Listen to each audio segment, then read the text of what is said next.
இயற்கைக்கும் பிரபஞ்சத்திற்கும் நன்றி. இது அண்ட சராசரத்தை அட்டிப்படைக்கும் ஏக இறைவன் ஈசனின் சட்டம். செக்ஷன் 42. இது அரசியல் சட்டம்.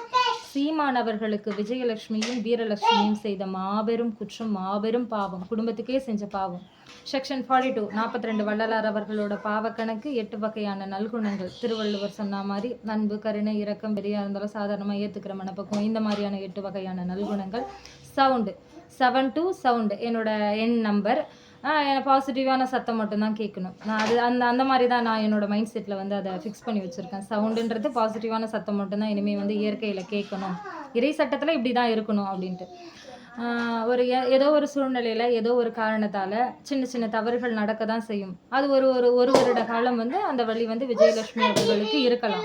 கண்டிப்பாக அந்த வழி இருக்கும் தான், இல்லைன்னே சொல்ல முடியாது. அதுக்காக வந்து பர்சனலாக இருக்கிற விஷயத்தெல்லாம் சோஷியல் மீடியாவில் போட்டு திருமணம் ஆயிடுச்சு. இத்தனைக்கும் சீமான் அண்ணா அவர்களுக்கு வந்து திருமணம் ஆயிடுச்சு. திருமணமாகி அவங்களுக்கு ஒரு ஃபேமிலி இருக்குது. உங்கள் 2 பேருக்குள்ளே நடந்த விஷயத்தால் அவங்க குழந்தையும் பாதிக்கப்பட்டிருக்கு, அவங்களோட மனைவியும் பாதிக்கப்பட்டிருக்காங்க.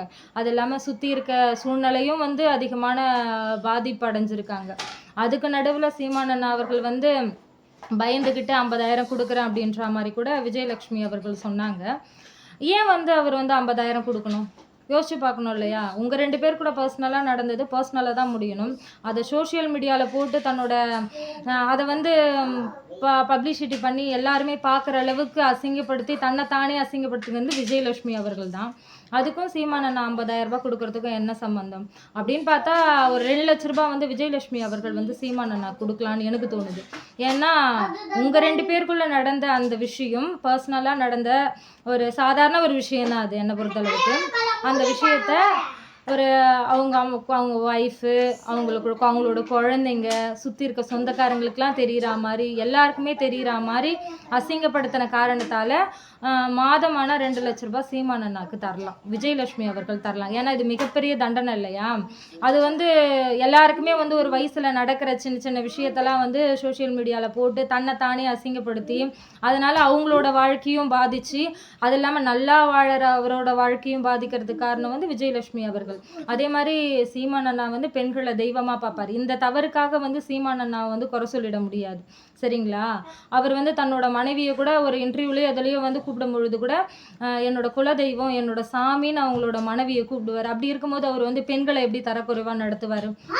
அந்த ஒரு தவறால் வந்து அவரை முழுசாக சித்தரிக்க கூடாது இல்லையா, தவறான நபருன்ட்டு. அதெல்லாம் ரொம்ப ராங் விஜயலட்சுமி அவர்களே.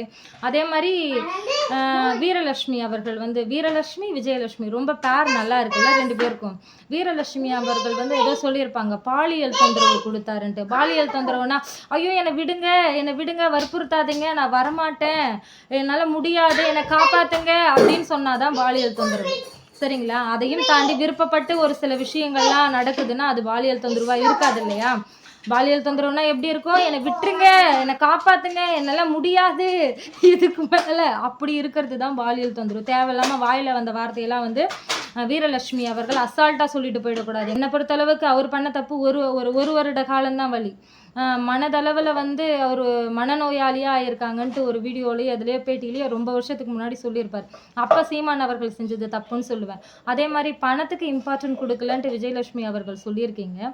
பட் எப்படி 50,000 ரூபாய் வாங்கினீங்க அவர்கிட்டருந்து? எதுக்கு அவர் 50,000 ரூபாய் கொடுக்கணும் முதல்ல?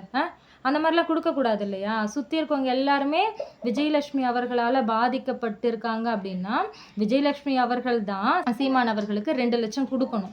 ஏன்னா வந்து ஒருத்தர் தானே பாதிப்படையணும். உங்கள் 2 பேருக்குள்ள நடந்த பிரச்சனைனா நீங்கள் 2 பேர் தான் பாதிப்பாகணும். அதனால் சோஷியல் மீடியாவில் போட்டு சுற்றி இருக்கவங்க பாதிக்கப்பட்டு, அவங்க மனைவி பாதிக்கப்பட்டு, அந்த குழந்தைங்க பாதிக்கப்பட்டு, அதனால் அவர் மன ரீதியாக பாதிக்கப்பட்டு, அந்த ஒரு பிரச்சனையால் அது வருஷம் ஃபுல்லாக 10 வருடத்துக்கிட்ட இழுத்துருக்க போலனே, அந்த அளவுக்கு இழுத்து இந்த நிலைமைக்கு எடுத்துகிட்டு வந்து விட்டுருக்க. அதனால் அவங்களோட மனைவி ரொம்ப ரொம்ப மன கஷ்டத்தில் இருக்காங்க. இந்த மாதிரிலாம் கேட்கும்பொழுது கொஞ்சமாச்சும் உறுத்தணும் விஜயலட்சுமி அவர்களுக்கு. எதுக்கு வந்து ஒருத்தரோட வாழ்க்கையை கெடுக்கணும்? ஒரு குடும்பத்தில் அவர் வந்து பெண்களை தெய்வமாக மதிக்கிறார். என்னை பொறுத்தளவுக்கு அந்த ஒரு தப்பால் அவர் வந்து நல்ல மனிதர் இல்லைன்னு ஆயிட மாட்டார். இயற்கையை நேசிக்கிறாரு, விவசாயத்தை பாதுகாக்கணும்னு நினைக்கிறாரு, அடுத்த தலைமுறையை பாதுகாக்கணும்னு நினைக்கிறாரு. ஒரு அணிலாக இருந்தாலும் சரி, ஒரு காகமாக இருந்தாலும் சரி, அடுத்த தலைமுறைக்கு தண்ணி வேணும்னு போராடுறாரு. ஒரு தவளைக்கு கொசு உணவு எதுக்கு பீச்சிங் பவுடர் போட்டு கொல்றீங்க. இந்த மாதிரியான இயற்கை புரிதல், உணவு சங்கிலியை பற்றிலாம் வந்து சீமான் அவர்கள் வந்து தெள்ள தெளிவாக பேசுகிறாரு. அப்படிப்பட்ட மனிதர் வந்து நாட்டால் தகுதியான ஆள், சரிங்களா? அவரோட அவரோட அவரோட அந்த நெகட்டிவான விஷயத்தெல்லாம் எடுத்துகிட்டு வந்து அரசியலில் திணிச்சு, என்னை பொறுத்தளவு சீமானன்னா எனக்கு அண்ணா மாதிரி, அதையும் வந்து தப்பாக ப்ரொஜெக்ட் பண்ணுற போகிறீங்க. அதனால் முன்னாடியே சொல்லிடுறேன். அவரோட அரசியல் வாழ்க்கை, இயற்கையை நேசிக்கிற இயற்கையாளனோட அரசியல் வாழ்க்கையை தும்சம் பண்ணணும்னு நினைக்கிறீங்க விஜயலட்சுமி. தவறு தானே இந்த மாதிரிலாம் பண்ணுறது. அவங்களோட மனைவியோட மனநிலை யோசிச்சு பாருங்க. ஒரு வீடியோவில் கூட ஏதோ ஒரு பேட்டிலையோ அதில் பேசும்போது கூட கண்ணீர் வடித்து பேசுகிறாங்க. அவங்களுக்கு எந்த அளவுக்கு நீ அவங்களோட வாழ்க்கை, இது மிகப்பெரிய பாவம் தானே.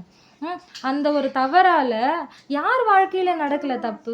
சின்ன சின்ன தவறுகள் நடக்க தான் செய்யும், வழி வரதான் செய்யும். காலப்போக்கில் அது கடந்து போகணுன்ட்டு மறந்து போகணும். அதை விட்டுட்டு பழி வாங்குற நோக்கத்தோட வருஷம் ஃபுல்லாக அவரை போட்டு வதச்சிக்கினே இருக்கிறது வந்து நியாயமே கிடையாது. என்னை பொறுத்தளவுக்கு சீமானண்ணா 50,000 ரூபாய் தரக்கூடாது. நீ தான் அவருக்கு நஷ்டீடாக வந்து மன கஷ்டம் கொடுத்ததால மாதம் ஆனால் 2 லட்ச ரூபாய் தரணும். ஏன்னா ஃபேமிலியே பாதிக்கப்பட்டிருக்கு இல்லையா? அப்போ நீ செஞ்சது தான் மாபெரும் பாவம்.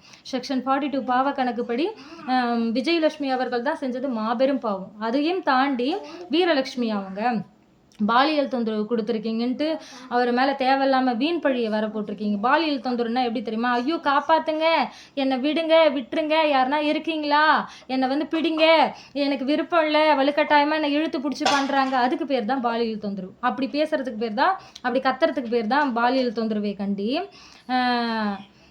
இதுக்கு மேலே டேஷ் சொல்லவே விரும்பலை. அதனால் புரிஞ்சிக்கணும், ஒருத்தவங்க வாழ்க்கையை கெடுக்கக்கூடாது. அவங்க ஒய்ஃபோட நல்லா வாழணும்னு நினச்சி மன்னிப்பு கேட்டு இதிலேருந்து நீ ஒரு ஞான புரிதலோட, ஒரு தெளிவான ஒரு மனநிலையோட மாறி மற்றவங்களோட வாழ்க்கையை கெடுக்கக்கூடாதுன்ற ஒரு மனநிலையோட விலகணும்.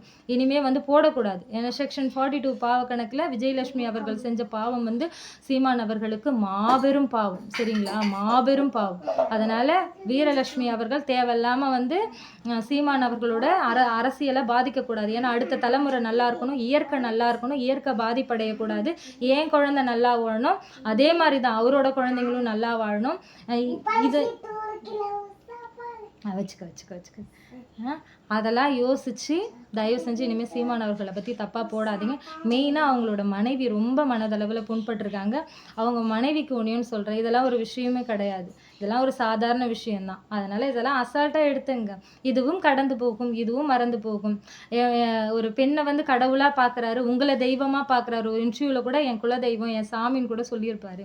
அப்படி இருக்கும் பொழுது அவர் என்னை எப்பயுமே உங்களை விட்டு கொடுக்கவே மாட்டார் சீமான் அவர்கள். அதனால் இதெல்லாம் பெருசாக எடுத்துக்காதீங்க. இதுவும் கடந்து போகும். சோஷியல் மீடியாவில் வரத்தெல்லாம் ஒரு விஷயமே கிடையாது. தட்டி தூக்கி போட்டு போயிட்டே இருக்கணும் அப்படின்னு நினச்சி நிம்மதியாக வாழுங்க, மன கஷ்டத்தில் இருக்காதீங்க. என்னோட அன்பான வேண்டுதல். சீமான் அண்ணான்னா எனக்கு ரொம்ப பிடிக்கும், எனக்கு அப்பா மாதிரி அப்படின்னு தான் நான் நினைப்பேன் சில டைம்லாம்.